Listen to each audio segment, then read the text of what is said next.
And I know that when I earnestly ask God for forgiveness, that He grants it immediately, and He grants it completely. And God did not create us to forgive and forget. He's the only one that has that true capability and that privilege. Your identity in Christ is that you no longer sit on the throne of your heart and mind, right? Like God sits on the throne. And so what He says of you is what is true now. Not what you say of you, not what other people say of you, not what the world says of you, but what He says of you. All right, we're back with another Redemption Podcast Extra. I'm Daniel Ross, the Executive Minister of Redemption, and with me are Annie Mason, the counselor here, and Paul Alvey. Today we're going to talk about our sermon series, Letters from My Future Self, and we wanted to do this podcast extra with our two counselors on staff, as relationships and anxiety and all these kinds of issues are at the root of so many issues that we face. So good to have you guys back. Thanks for being here and talking with us today.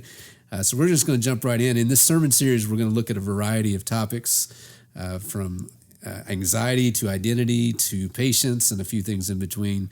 And we'll start the podcast with the topic that kicked off the sermon series, anxiety. And as we've talked about before in conversations separate from this podcast, anxiety is absolutely rampant right now, especially among Gen Zers. So here's a simple question to a complex problem. What in the heck is going on in our world, and why is anxiety hitting us so hard? Annie. Oh yeah, Annie. That's a good one for Annie to tackle. I'll just step in when you get done. You can just take a nap over there. Well, I mean, I think it is a complex question and complex answer, both, because anxiety itself is pretty complex. And extremely. I would say just kind of on a surface level, there is so much noise in our world, so much noise. And anxiety feeds off of noise. And the less silent our world is, the more anxiety is going to just be rampant. And so the noise is streaming. The noise is social media. The noise is each other. The noise is media in general. The noise is politics. I could go on and on and on. There's just so much noise. And I would say that we, as a culture, don't do well at unplugging. And so we keep kind of, in a way, we kind of terrorize ourselves because we could unplug, we could find that silence, but I think we choose to stay engaged in the noise rather than take a step back. So I think on a kind of a surface, 10,000 foot look at it, I would say that's what I think. Well, I would agree wholeheartedly. And I would like to just step back a little bit from that and just share a definition that I've recently heard on I've talked about Focus on the Family continuously as I get a lot of great resources from them and use a lot of their material, certainly in counseling. But one of the best definitions of anxiety that I've ever heard, and I've always struggled with the definitions for anxiety because they were either too cumbersome or they just didn't adequately express what I think anxiety is. And it is an epidemic. It is the number one issue that I'm dealing with, certainly, and I think Annie as well, that when we have a chance to talk, that we both share that. So listen to this definition, and let's take this definition, and it starts opening up a whole new arena for conversations. And it's amazing to me how this resonates with every person that I discuss this with, and it did with me as well. So here's the definition of anxiety. Anxiety is the anticipation and or expectation of a negative outcome. And when you couple that with what Annie was just saying, with all the noise that's going on, almost all of the noise is centered around the expectation that there's going to be more negative outcome, that it is going to get worse, that it's going to get more divisive, it's going to get more fragmented, it's going to get more confusing, which is the next part of this conversation that we have to kind of lead into, is the level of confusion amongst every person that I have the opportunity to talk to, including myself and my own family. You know, we talk about that on a regular basis. It's unprecedented in my lifetime, in my awareness. So what do you all see as you alluded to social media and politics and all those kinds of things? Anxiety has been around, since the beginning of time. So I know for me, it's not necessarily anxiety. It's kind of that fear of missing out kind of thing. Like I'm kind of borderline OCD, never diagnosed, but I have to scroll through to make sure I've seen everything for that day, whether it be Facebook or Twitter or Instagram or whatever. What is that doing to our anxiety that's different from, Jesus talks about anxiety. They obviously didn't have smartphones back then. They're probably a little smarter because of that. But what is the difference? Why Gen Zers are, we've talked about it before, it's rampant. So there's got to be something with this, right? That's, you alluded to us doing it to ourselves. So what are your thoughts on that? If we could dive in a little deeper with that. Yeah, I think that, again, it's really complex, but I think to me, anxiety, a lot of times, if you can kind of dumb it down, it's about control. And it's about what you feel you can and cannot control, right? And so if you feel like you can't control something or someone or an environment, then anxiety goes through the roof. So how does social media play into that? Well, all of a sudden, what you could potentially worry about controlling moves out from just one relationship or two relationships or this room to everyone on planet Earth and everything all the time, right? So if you have anxiety, let's say you have social anxiety, that's one form of it. You go from worrying about what kids at school think of you to anyone on the internet, which is everyone, what they think of you. And so anxiety has just amplified. And it's because you're right, it's been around, it's tale as old as time. It's always been here.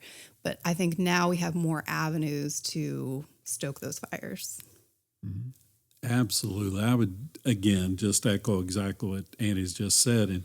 And for me, Daniel, the difference is it's pervasive now and it's relentless. It's in every aspect. Before, we used to wake up and before our current generation, we might get news in the evening at 4:00. And until then, we were just whatever we might catch on the radio was a little snippet of news.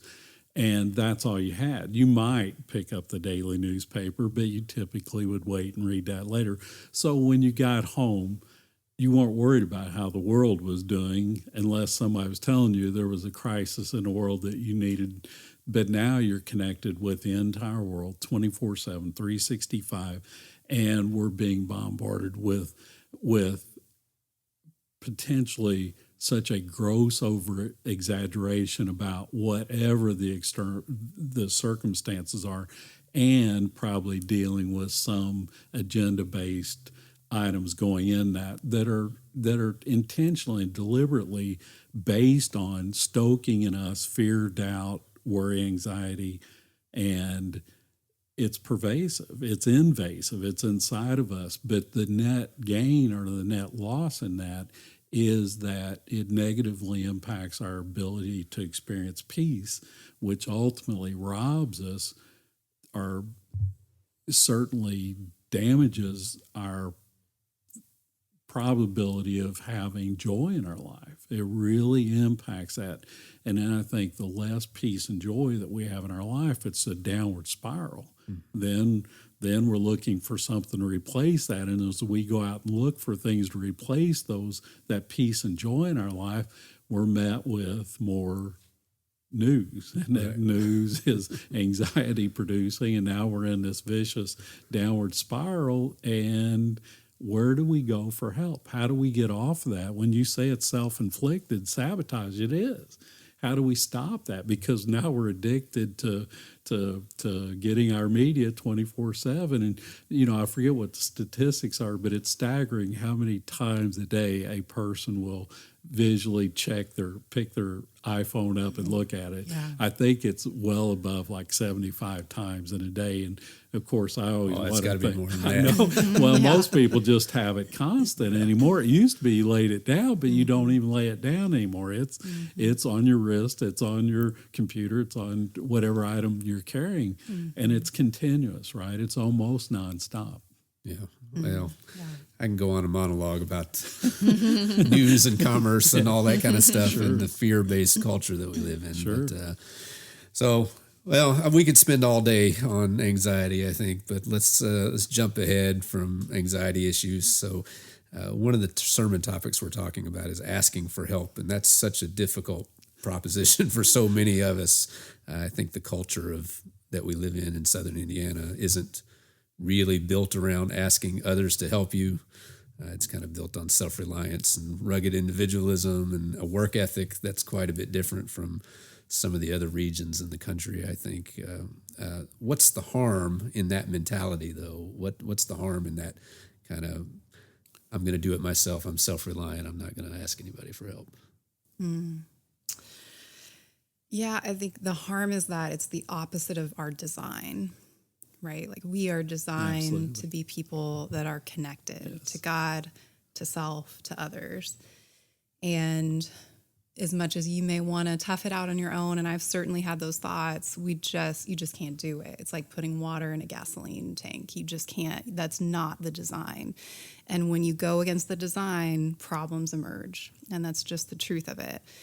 And so, we have to push against, I think, some of that shame that will separate us from other people. And that is hard. When you have a problem, when you're struggling, and when you feel like something is overwhelming, it's really hard to reach out. And I think all of us experience shame, and that's as old as Genesis 3. When Adam and Eve sinned, what's the first thing they did? They hid, right? Like they hid from God. They hid almost from each other too.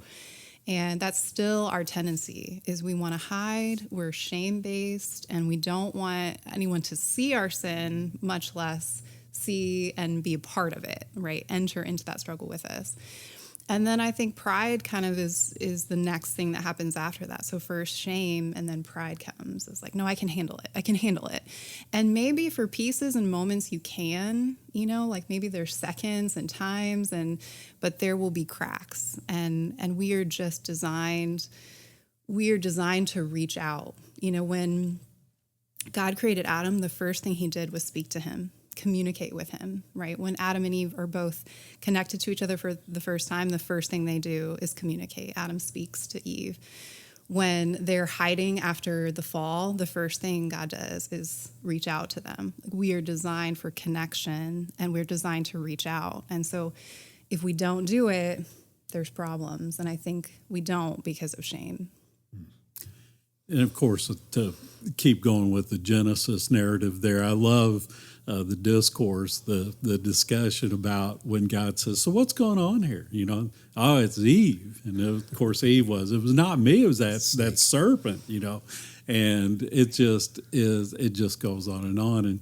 And of course, there's deflection, and it's a response to our fallenness and our brokenness and sin entering into our lives. But in particular, in our area, in our vicinity here, we are folks that this was not a highly influential place, and we've all had to kind of carve and make a living out of basic nothingness. So there is a sense of pride. There's a pride in where we've come from. There's a pride in how far we've come, and a pride in that we are kind of a unique culture down here. We're kind of a microcosm of a lot of different things. We are set apart a little bit. A lot of people don't accidentally go to Southern Indiana and stay there, So you got to be a little bit intentional about that. And we come from a very specific stock of people in general in this area. So there is some cultural identity in that, and all those things that feed into this to make us who we are. But it's that pride and that sense, and there's that.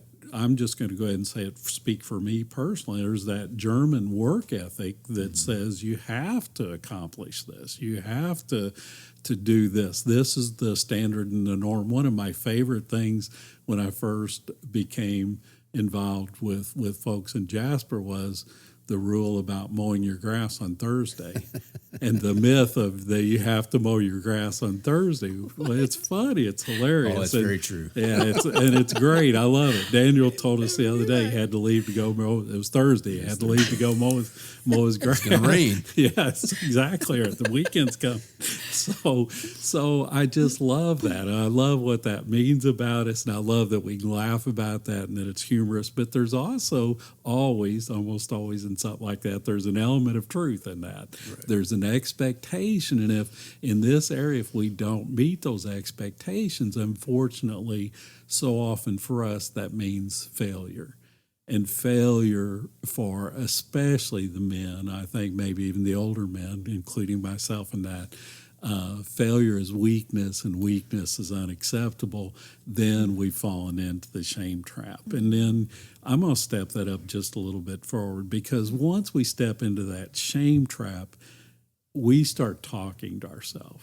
And we start rationalizing, back to Genesis again. We can justify and rationalize anything if we're given the opportunity. And we start making up ideas, theories, justifications for our actions, behaviors, or our deficits, or our shortcomings, or our mistakes, or whatever. Often instead of realistically assessing those and talking with somebody else and having a good, healthy, open dialogue on that, we'll internalize that instead of externalizing it, which is what Annie, I think, was trying to tell us, that we're made for connection, and that's such a critical part of us being healthy. Part of our heritage, part of our tradition around here is rugged individualism, that we've got to bear that burden ourselves. But when we internalize that, especially if it's a deficit, especially if it's an area that we feel like we're short in, that we don't measure up, it affects our self-talk. And it is amazing when you get people to finally open up and start talking about what is their self-dialogue. What are they saying to themselves versus what do other people hear them say, and what do other people experience them saying. And almost always across the board, our self-talk is way more damaging, way more negative and even brutal at times than we would ever share with someone else. And that's one of those things. If we can get into that internal dialogue, and if we can start calling out the myths and the lies that are supporting that self-dialogue, and if we can start changing that, if we can make that voice fade away, that negative, condemning internal voice fade away into a more positive, affirming, truth-based conversation, then we see lives change. We see individuals change. We see lives change. We see communities change whenever we can just start addressing that. And there's so many issues that Annie and I deal with, that you guys deal with, on the church basis, on a daily basis, that stem from those things. This is deep, really powerful, wonderful stuff. And Daniel, I think I can speak for both of us in this. We thank you for that opportunity of being able to have an open conversation. Hopefully people hearing this, that's going to resonate with them, and they're going to say, hey, man, I didn't know everybody else talked to themselves like I talk to myself, and call us, come talk to us. And that's what we do. That's what we've struggled with. Maybe you can help me right now then. Yes, counseling session live on podcast. This weekend, I mowed my yard on Thursday. Before the meeting that I had, and I had left early. And our landscaping is just in sad shape. And it's because neither my wife or I know what we're doing with it, nor do we really have the time or the care to mess with it all that much. But when we bought the house, it was very nice. It is not very nice anymore. And walking out into the yard this past week, I walked in full on depression because of the way it looked, because I thought to myself, you're a man, you should know how to take care of this. Absolutely. And I don't. Yeah. And, God did not give me those particular set of skills. I can do other things that not everybody can do. Absolutely. But, and I kind of caught myself, and, my wife tried to encourage me because she's a good woman, but, I kind of caught myself, really, I was like heaping shame upon myself for the way that the bushes looked in my landscaping and the way my yard looked and all these kinds of things that were, really in the scope of eternity don't mean all that much, but in the scope of and I shouldn't tell people where I live. Oh no.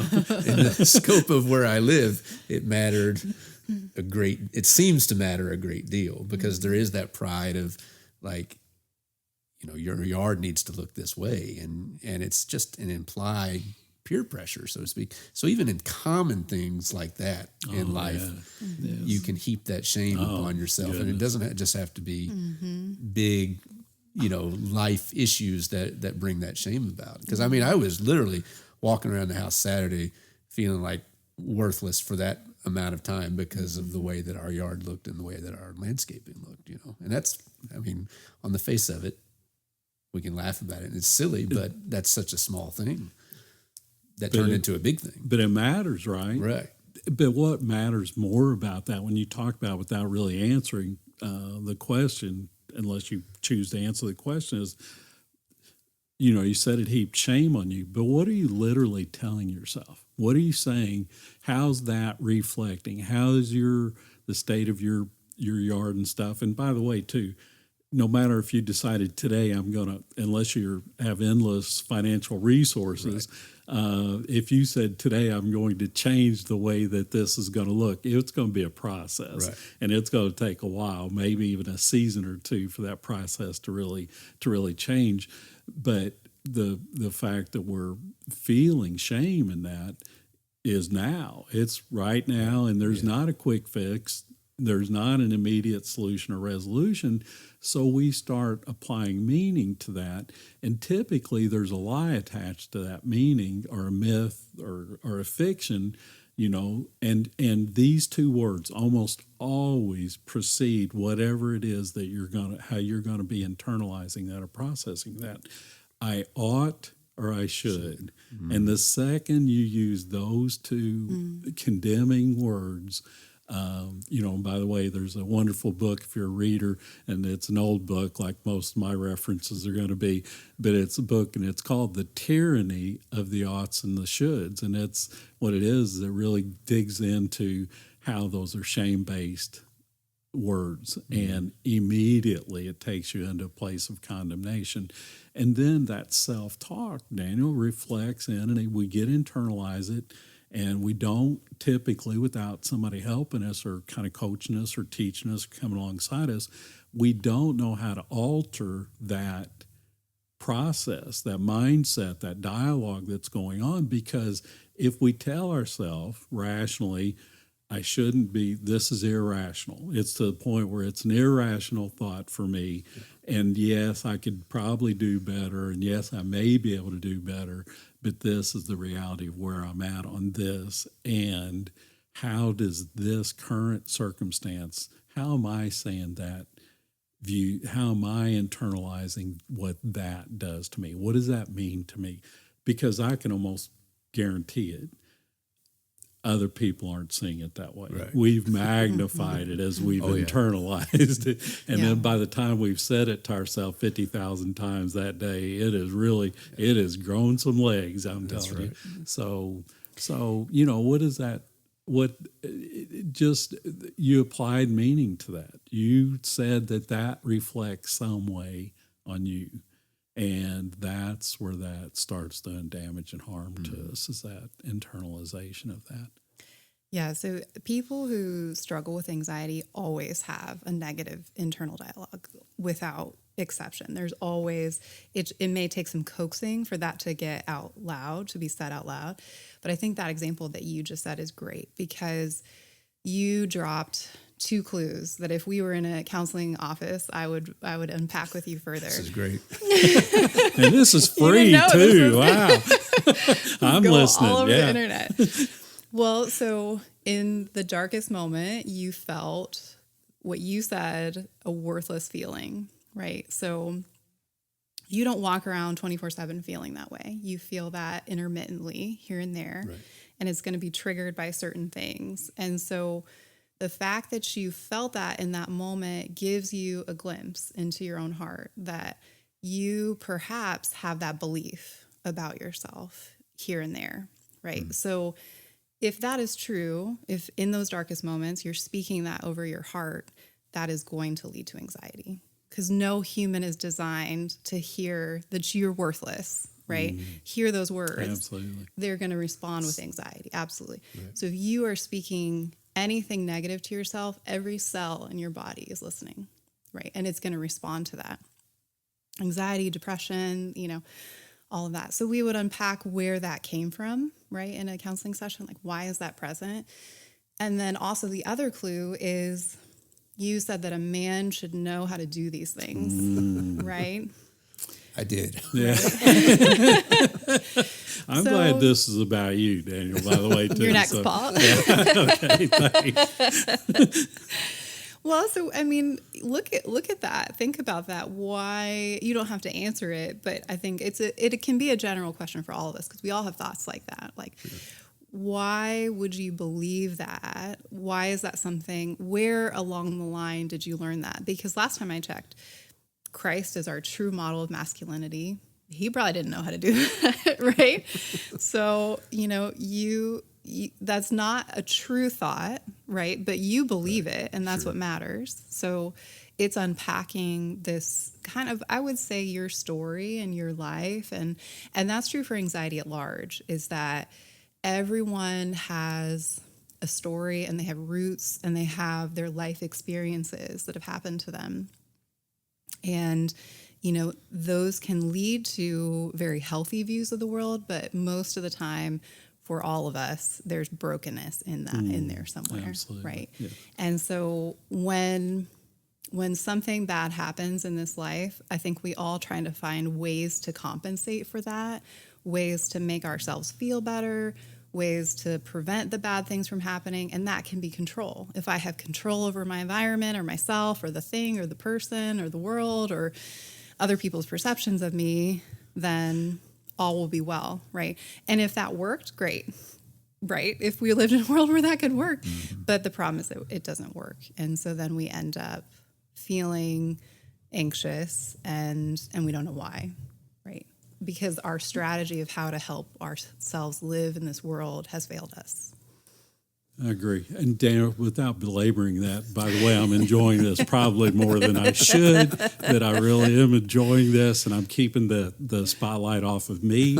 So I get Daniel, and it is a pleasure getting to work with you. You've got so many incredible skill sets. It's amazing. And Landscaping is not one of them. Yeah. Well, and you cover a lot of different areas. You wear a lot of different hats, and I see you successfully and efficiently and competently navigate through all those different ways almost on a daily basis. So for me, immediately it comes into this. Boy, whenever Annie just said control, I was like, we all struggle with that a little bit, but also I know you have such high standards, personal high standards and expectations, and excellence is a big thing with you, and you like all things done with excellence. So the other part of that, here's what I'd say is we have to give ourselves permission. And as I was thinking about this podcast coming up, I thought that's one of the areas that we just are not good at culturally in this area for sure. And that is to give ourselves permission. Like I said, even if you today started doing everything perfectly well to recover your lawn and your shrubbery and stuff, it would be a long process to do that, to get it to where you felt, was excellent, I'm sure. So I know definitely in my house, I know it's that way. But how can you give yourself permission? Because if you look at, I watch you prioritize things every day. I watch you work through a list. I watch you work through people. I watch you walk and work through a endless list of priorities throughout a day, and assign different tasks and adjust as you need to throughout the day. So by the time you get home, in my experience, it's pretty dark for the most part, and it's hard to do and it's hard to, the neighbors don't typically like you firing up the chainsaw or the lawnmower at 1 o'clock in the morning, so, there's limited time, it's further on down, right? Right. But the important thing is, how can you give yourself permission to be okay with that? And how could you, and you asked this earlier, how could you ask somebody to come along and help with that? And I had to do that today. Outstanding, good. So, and that's so hard for us, right? But it starts with that permission giving. And if we've got that internal dialogue that is so condemning and it's tweaking shame inside of us, and we're feeling either worthless or hopeless or helpless in that, it's just like chains just holding us back from reaching out and taking that risk and that chance of asking somebody for help, and then allowing them to help and giving them permission to come help and giving ourselves permission to ask for that. Yeah. All right, let's move ahead. Okay. Yeah. All right. That was fun. No, that's good stuff. I appreciate it. So many of our struggles seem to stem from a damaged or misplaced sense of identity. And as Christians, we believe that our identity is in Christ. And perhaps I should preach this to myself when I'm feeling this way about my lawn. But help us understand what that really means. What does it really mean to have identity in Christ, and how identity is so crucial to our day-to-day lives and our well-being?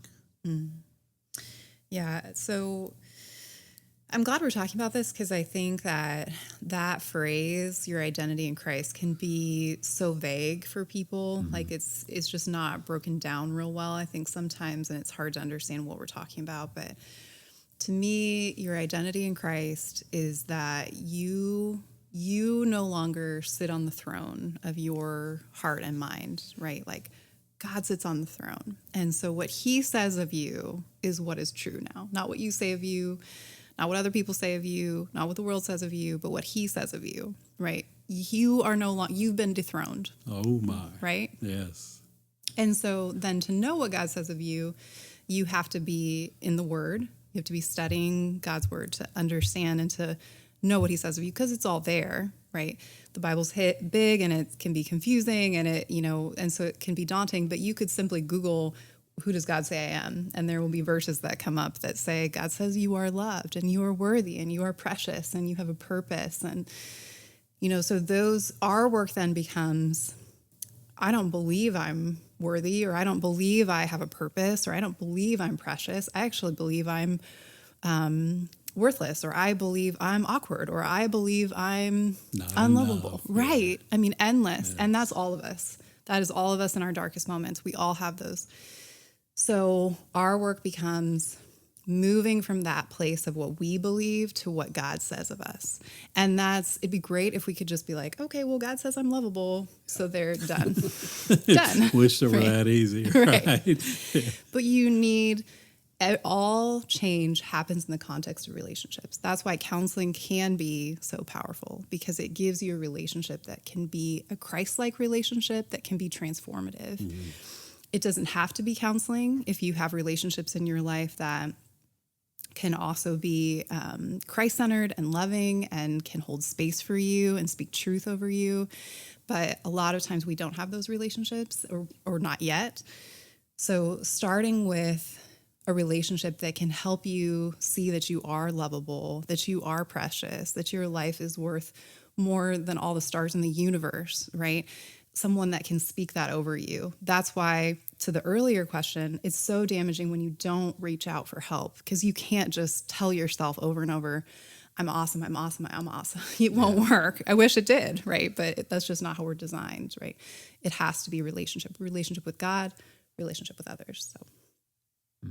Wow, it is. And I think going back to two things that Annie had mentioned earlier is that constant noise. It's hard to hear the truth because the noise is typically amplified way greater than that quiet little voice of truth. So we focus on that noisy aspect of it, and we get then the confusion sets in. And the confusion, once it sets in, then who do we trust? The number one indicator for a positive counseling outcome is building an unconditional rapport with your counselor. In other words, can I trust that person? Are they who they say they are? Can I believe what they say is true? And what authority are they acting on? And how do I come to believe or understand or to know that truth? And often, almost always, we become so deeply entrenched in that negative self-talk, that negative self-image that we have perpetuated over a lifetime that we've become experts at. And it's so difficult for us to give ourselves permission to move out of that. But when we establish a counseling relationship with someone and we deem them to be reasonably safe or better than that, then we start listening to their words. And even though their words start out external, and I get to choose what I hear from that, and I get to choose how I interpret that, over time, given the opportunity, I can internalize what they're saying. And then once that internalization of that more accurate, rational perspective of who God created me to be, and that God does have a plan and a purpose. And once I see that written, and once I hear them echoing that and hopefully adding some life application to that as well, then all of a sudden now it really starts some confusion, because now that old paradigm, that old self-talk is now going to be internally at conflict with this new voice and this new perspective and this new outlook. And a lot of people, when they leave counseling, it's when that starts to happen. Now, I was better off when I just believed this negative stuff about myself. Now I'm at war with myself. And it is scary, and it is frightening, and it is almost feels destabilizing at the moment. But if you can tolerate it, if you can stay in there with it, almost always, the outcome is so much better, that you start to find that peace, that new truth, that biblical truth, that truth that God created you uniquely and beautifully and wonderfully for a unique purpose, and He has a plan for your life. And the more time we spend focused on that, the less time we spend ruminating or entertaining all those negative, destructive, harmful thoughts that we were spending so much time with. And it truly can be transformative in your life. And it's scripture based. It's, and it boils down to me. I keep things really simple, and I have to have them simple to understand things. But at the end of the day, here's the truth that I go home with, and here's the truth that I wake up with every single day of my life. God is who He says He is, and God will do what He says He'll do. I may not understand everything between those two statements, and I certainly don't always have those true statements so true in my head that no matter what comes in that day, that I can fall back on them. Sometimes I wane and I falter, and I'll waver just a little bit. But at the end of the day, if I can, that's my grounding point. That's my start point every day and every night before I go to bed. And it started out not that He is who He says He is and that He will do what He says He'll do. It started off with if. If He's who He says He is, then what are the possibilities? And once that became safe enough for me to start to explore that, and will He do, if He'll do what He says He'll do, then I needed that to start to rebuild that faith and that recovery into the mission that God has before me. And boy, there's just nothing more exciting in the whole world than that reality when you come to believe that God loved you enough to create you just exactly the way you are, that it's not a mistake, that you weren't an error, that you weren't a reject, you weren't an afterthought, you weren't something that he just produced in the moment. He knew us before creation, before he formed creation. So that's pretty powerful stuff. Yeah, I mean, that's the most powerful, I think, that, and that concept of preaching to yourself, I found that in my own life is pretty powerful. I know we did a sermon series years ago called Note to Self, and I read a book of the same title that was is almost daily devotional type things of how to preach to yourself and how to preach the gospel to yourself, and that's such a powerful tool. And the last couple of things, we're going to run out of time here, but we're going to focus on forgiveness and patience. So looking at forgiveness practically, what does this look like to forgive as God has forgiven us? It's difficult. Yeah. It's difficult, right? And I think a lot of times that's overlooked. I think sometimes it can be oversimplified. Like we'll just say, we'll just forgive them, or just forgive and just move on. And people forget that, yes, God forgave us, but a death had to happen in order for that to happen, right? So forgiveness is not easy. It's not something we can easily do. It's something that I think especially as Christ followers, it's something that we need to choose to do. But forgiveness doesn't have to equal reconciliation. And it certainly doesn't have to equal trust. You can forgive someone and choose to chop the chains that bind you and that person, because they are chains for you as much as they're chains for them. As long as you hold over their head this need for revenge or that they have to pay. And I get that feeling. There's such a strong thirst for justice in all of us. But as long as you hold that over somebody's head, you hold it over your own head too, right? And so I think when Jesus says to love your enemies and pray for those who persecute you, I used to think that was like such a sweet thing, that's such a sweet, wow, that's beautiful, right? Until I had someone I really had to forgive. Yeah. And then I'm like, wow, that's hard. That's really hard. But it's also back to, this is how we're designed. I think Jesus said that because he created our hearts and he knows how they operate. And if you don't pray for someone, you will hate them. If you don't pray for your enemy, you will hate them.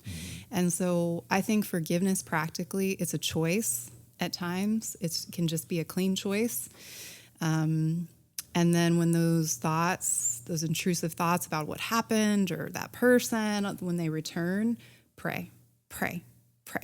And let God use that to dissolve in your heart anger or the hurt or the frustration, and then get into some counseling and grieve what happened, unpack it, process it, let yourself walk through that, and then let it go. That is such a great point, especially about the grief. We don't often think about having to grieve those type of situations. We more associate grief with death, but grief is more about loss than death. And of course, I would have always said that death trumps loss, that death is the greatest thing that we will ever experience, but it's actually not. The reality of all the losses that are associated with that grief or that death probably are the ones that are the most hidden, and probably are the ones that have the furthest reach and are the most subtle and the most triggering for us, that we often aren't consciously aware of, and the ones that can do the most damage. Most of us, given enough time and given enough resources and enough nurturing and care, can have a reasonable resolution to death. And that doesn't mean that it's going to be perfect and everything's going to be okay and it's going to be the same. But we can come to a place where we have reasonable peace about death. But when we don't deal with those things along with forgiveness, we can forgive a person, even if it's a long process that we have to go through. But if we don't mourn all the losses that are going to be associated with that, and there are losses, even if they're negative things or negative triggers, they're still losses. They're a change that we no longer possibly even are aware of or have control over, which has a tremendous impact on us, right? So just kind of moving forward real quick, recently I've really struggled with the issue. I've shared with numerous people that I've really been very intentional over the last season of my life to be aware of forgiveness and to be aware of the model of forgiveness.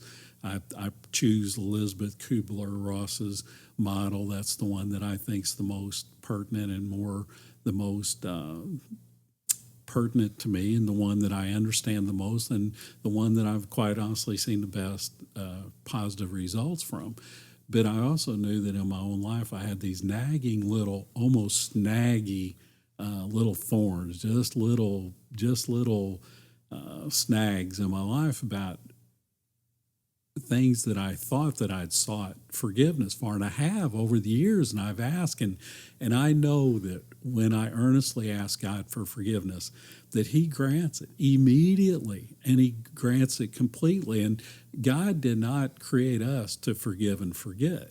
He's the only one that has that true capability and that privilege and that responsibility. But when we earnestly confess something or ask something for Him, especially when we're seeking forgiveness, if we're truthful in our heart in approaching Him and trust that He is who He says He is and He'll do what He says He is, it's instantaneous. So if you look at it like a triangle, the first leg on the bottom left-hand side is us, and we're seeking God's forgiveness, and God's at the top of the triangle. And if you go down the right-hand side of that triangle, He grants that forgiveness.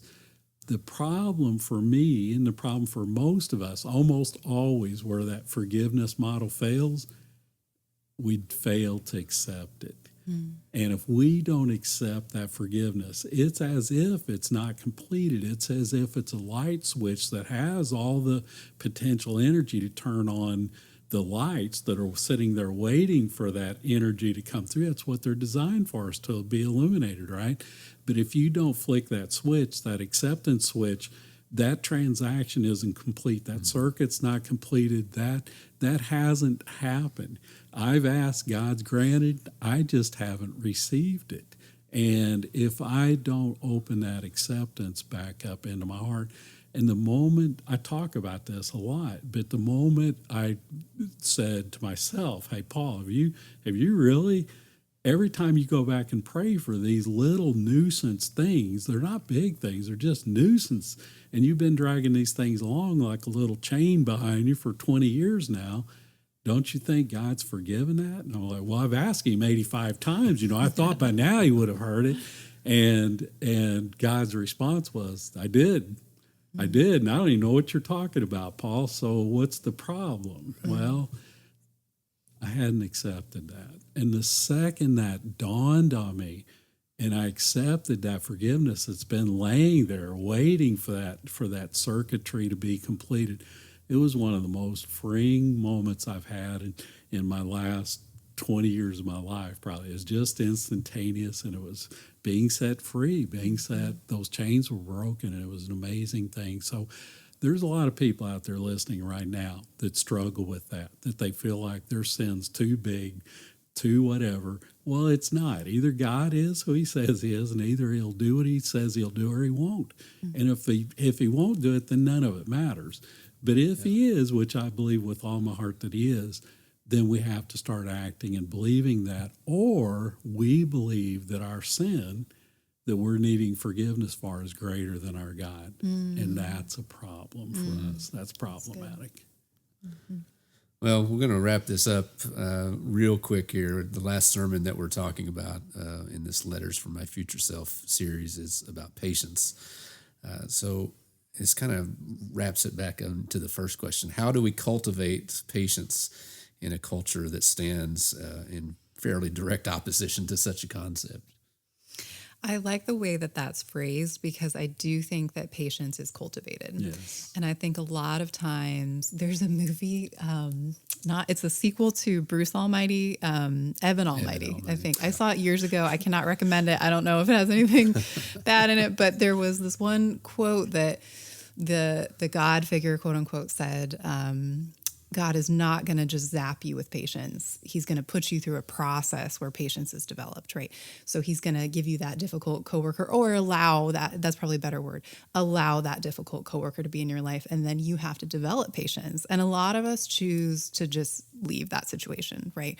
We're in a church and we all of a sudden see the hard side of people and we're like, I'm going to pick a different church because I don't want to deal with the nasty side of people. And sometimes that is appropriate to leave a church. It depends on a situation. But a lot of times those difficult people, which is all of us, have the ability to create in our character and sharpen in our character all these beautiful Christ-like traits that are not there. And patience is one of those. It can develop and it can be cultivated over time, but it's not going to drop out of the air. Usually it takes the fire to create it. Couple of things I'd like to add on that, but I'm not patient enough to go through my list. So, it is patience. God is God, and he can do anything. He can give you patience if he wants to, but rarely do I see God act in that way. I see God work through a natural process, and that natural process for us is a growing process and a nurturing process that needs to be developed and cultivated for sure. Couple of things. First of all, patience. We don't talk about patience when we're in the midst of pleasure or joy. That rarely comes up. Patience almost always comes up when we're in the midst of suffering, and we don't like to suffer. We want to avoid pain and seek pleasure, right? But the patience comes in when we're having to endure some level of suffering. So when we look at that, it's a great time to step back and say, okay, I don't understand it, God, or I don't like it. It's okay to say both of those. But what are you allowing in my life or in this season?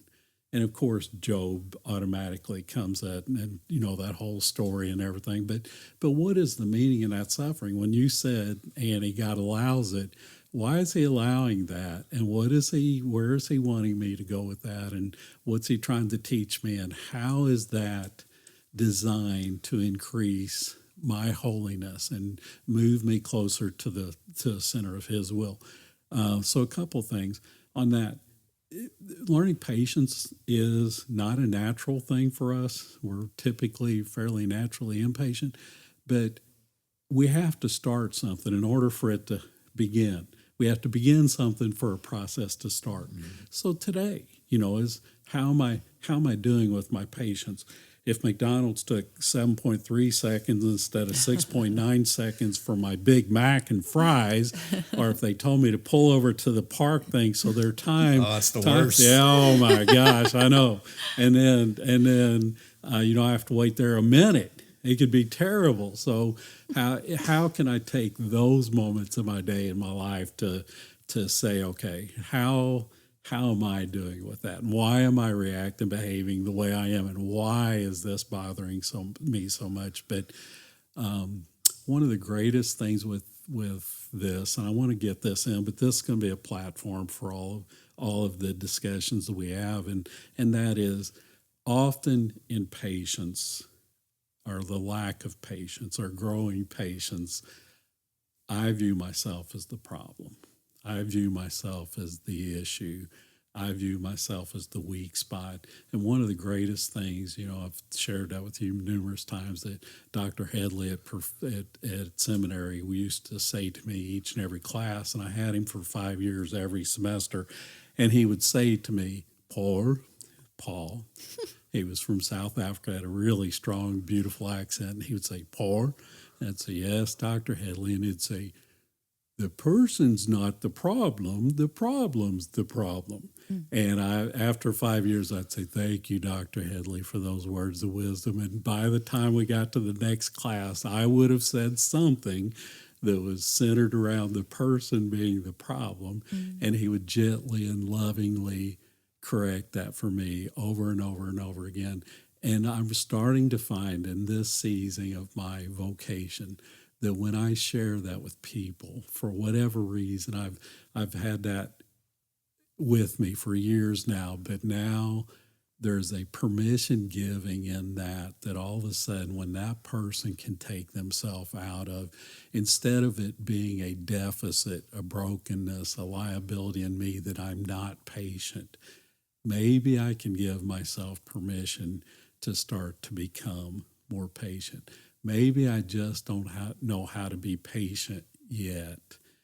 And if I can give myself permission to accept the fact that I'm not the problem, that my behaviors may be the problem, circumstances may be the problem, that I'm ultimately the solution, but I've got to step into that. I've got to be willing to sit in that suffering, to sit in those circumstances long enough for God to accomplish what it is that he desires to do in my life. Wow, that's really good. And I've used that phrase multiple times since you first told me. So I love that. Thanks for that. Yes. Well, thanks to both of you for taking the time out of your day to do this. I think these are really valuable. So Yes. as we always like to encourage people that we do have 2 counselors on staff. Paul's available in person. Annie is available through telehealth, through virtual counseling as well. So if you just want to call the office, 812-481-2410, extension 118. You can talk to Kelly Reckoff there, and she will try to help you set up a time to talk with either one of these. So, Annie and Paul, I appreciate you being here today.